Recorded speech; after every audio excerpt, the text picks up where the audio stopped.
You know when something's so cute, you just want to squeeze it and you want to eat it? You know that feeling with a dog or a baby? Well, you're not the only one. There's a really excellent little TED sponsored video that I'm going to attach the link to here, and you could watch it. It's about 5 minutes. And it's created by Joshua Paul Dale in conjunction with a bunch of cool artists. And it really helps us understand what the urge is to squeeze something. I'm just going to have so much fun with this conversation. I'm just so excited. Joshua Paul Dale, welcome to Swell. In this conversation, I'm going to sort of break form. Sometimes I just jump right into the topic, but like I did actually in this intro, but I want to know about you. So you're a professor. You live in Tokyo. How did this start? Like, take us back. Did it start when you were really cute? You're still cute, but like, were you just in a young nubile state of looking out in the world and saying, what do I want to study? And cuteness like was the thing, or did it happen to you through research?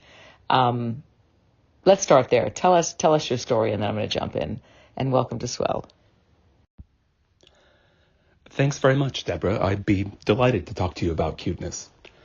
I started to study it about 10 years ago, and I'd already lived in Tokyo for quite a long time by that point.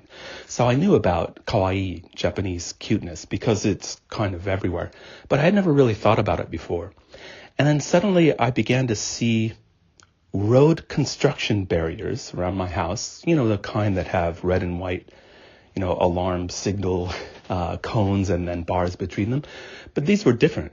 Instead of red and white cones, they had like Hello Kitties or green frogs, or even like little Heian-style princesses from 1,000 years ago. Cute characters on the road to stop you from going into construction sites. And I just thought, what is going on?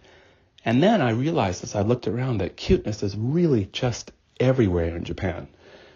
When you get on the subway, there are posters on the wall with little cute characters that tell you what you should do and what you shouldn't do.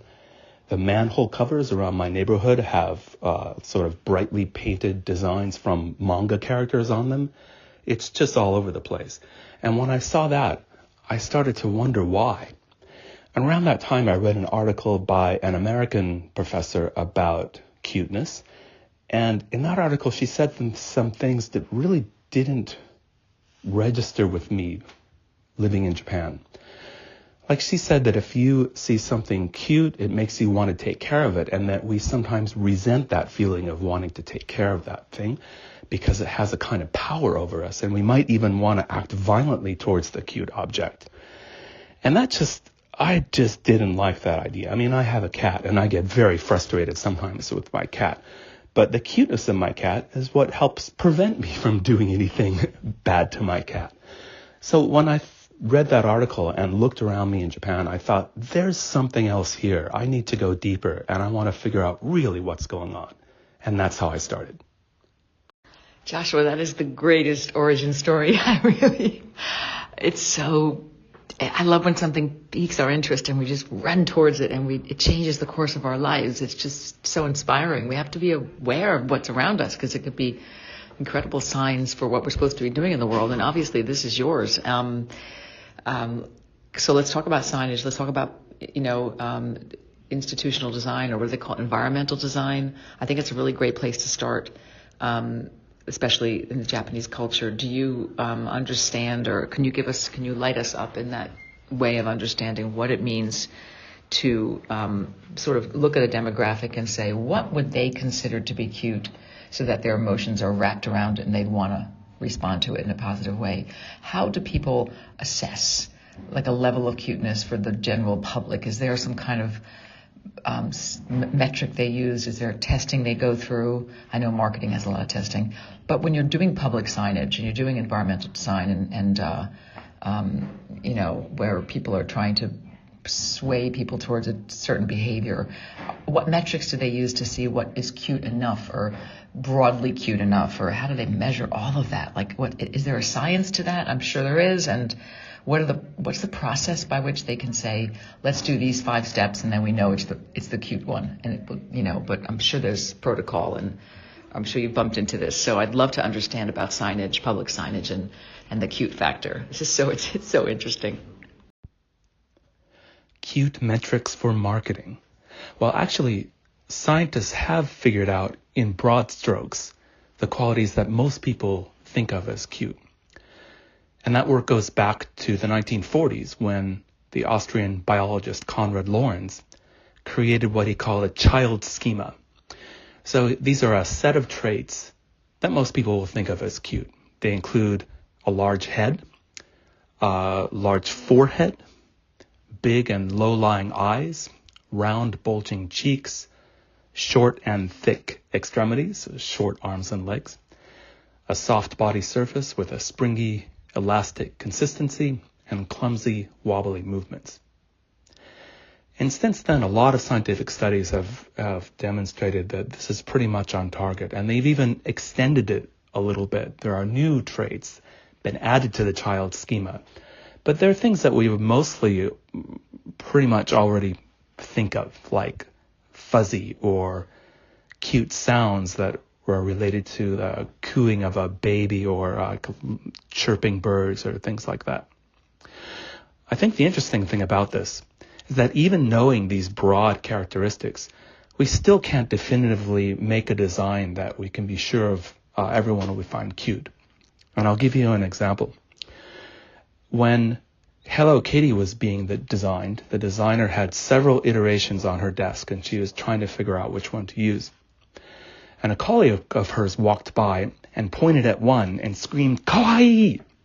And that became the design that we now know today as Hello Kitty. So it's still something that we have to say, you know it when you see it. You can't completely predetermine the outcome of cuteness. And I think that makes it fascinating. So yeah, we can kind of generally predict what most people will find cute, but there are also individual differences. Different people have different reactions to the same thing. Someone might look at something and say it's cute, and their friend might disagree. And that's why it's so fascinating. There are cultural differences, there are individual differences, and that makes it something that's really interesting to study.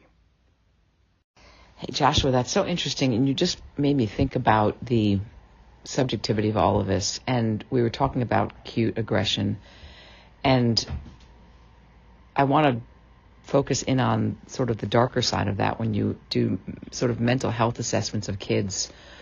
And I know that some kids at a young age kind of pick apart their dolls, and they kind of destroy things that normally would sort of imbue some kind of gentleness and playfulness, and yet some kids are seen to be violent with little objects that make other people coo, and they're like pulling them apart. Can you talk about, if you've come across in your study, how to look at cute aggression as a sign of something deeper going on with a child? You know, Deborah, I've never thought about that. And I'm not a child psychologist, so actually I really like to know what other members of the Swell community think about this. I can say that in terms of the science of cute aggression, people who study this say that the aggression part of cute aggression means the things that we say, like, "Oh, it's so cute, I want to eat it up," or clenching our fists or clenching your teeth, when you experience basically cute overload, the overwhelming feeling of cuteness. Their point is that we don't actually act aggressively towards a living cute object, like a puppy or a kitten. And the reason that we have these physical responses, like clenching our fists or teeth, are so that we won't act violently against a cute object. But for children and toys, I just see a really clear difference between a toy, which a child can use in all kinds of imaginary play and do with what they want, and a living thing like a kitten or a puppy. And of course, one of the first things that we teach children is don't squeeze the puppy too hard. But yeah, I'd really like to know what other members of the community think about this. Hey, Joshua, I just reposted this swell. I reswelled it to see if we can get some response. But I've been thinking a lot since I asked that question and asked that question and your response. I think it's really a very distant relative to what you're doing. Because you're right, like, you're talking about, the human instinct to sort of clench, to not do a behavior that's inappropriate. But I do think that you might have thoughts about when the concept of cute enters into a child's vocabulary, what influences what's cute versus what's ugly. I think about Yoda, and when I first saw Yoda, I thought it wasn't cute. He wasn't cute. And now Yoda's in The Mandalorian. I mean, Yoda's everywhere. The whole line of Yodas are just these really weird looking things that are so cute. Like E.T. was cute. And what do you say about cultural norms connected to cuteness? Like how different we are based on where we grew up and what our culture says cute is. Do you integrate that into your studies, and have you seen really vast differences between what one culture thinks is cute and another culture thinks is super, super not cute?